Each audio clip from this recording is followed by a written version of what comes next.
Assalamualaikum warahmatullahi wabarakatuh. Saya Wafat Ayyudat binti Muhammad Aras, wartawan kru TV PSS SMK Sri Mahkota akan membuat liputan khas sempena Majlis Penutupan Ikhlak Ramadan bagi tahun 2026. Majlis ini diadakan untuk memupuk semangat keinsafan dan mengeratkan ukhuwah di dalam kalangan warga sekolah. Mari kita saksikan.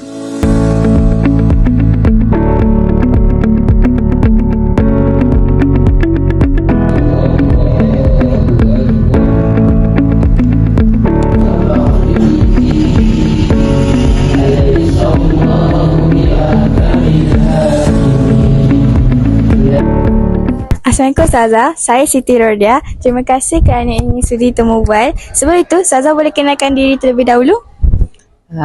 Bismillahirrahmanirrahim. Ustazah nama Maimunah binti Arsyad, dan Ustazah barulah tahun ni berada di sekolah ini setelah 30 tahun Ustazah berada di Perak, di sekitar Perak lah. Dan tahun ni Alhamdulillah mohon pindah ke Melaka dan dapat sekolah ni, dan Ustazah rasa seronok lah berada di sekolah ni setakat ni. Okey, Ustazah. Okey, saya ada beberapa soalan. Okey, soalan pertama, Ustazah, apakah tujuan atau objektif penganjuran majlis penutupan bulan Ramadan di sekolah kita pada tahun ini? Okey, majlis penutupan ni untuk kita merumuskan semua pertandingan dan program yang telah kita jalankan di sepanjang bulan Ramadan, dan yang paling penting adalah untuk memberi hadiah dan duit raya serta bantuan makanan kepada pelajar-pelajar yang memerlukan. Okey. Soalan seterusnya, apakah aktiviti yang dijalankan sepanjang program bulan Ramadan di sekolah ini? Okey, kita ada banyak program Alhamdulillah, semuanya berjalan dengan baik. Antaranya seperti jom menghafaz, kita buat setiap pagi Rabu, kemudian kuis Ramadan, tazkirah Ramadan. Kita juga ada pertandingan Canva Ramadan.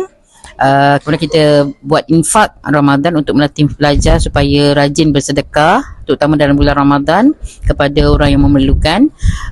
Dan juga kita buat majlis khatam Al-Quran pada majlis penutupan tadilah. Okey, soalan terakhir daripada saya. Pada pendapat Ustazah, apakah manfaat yang murid-murid boleh diperoleh daripada bulan Ramadan ni? Okey, sebenarnya ada banyak manfaat daripada program-program yang telah kita jalankan, dan kita harap pelajar ataupun murid-murid yang telah menyertai program tersebut dapatlah merasakan faedah dan kebaikan, dan terutamanya adalah supaya kita berjayalah mendapat keampunan di sisi Allah, itu yang paling utama, dan juga merebut sebanyak-banyak pahala dalam bulan Ramadan ni. Dan juga kita melatih pelajar untuk mengisi bulan Ramadan ni dengan perkara-perkara yang baik, dan kita harap apa yang kita lakukan dalam bulan Ramadan ni, program-program tersebut dapat memberi banyak pengetahuan, maklumat dan juga manfaat lah yang berguna kepada pelajar untuk kita teruskan pada masa-masa akan datang, insya-Allah. Okey, terima kasih Ustazah. Itu saja.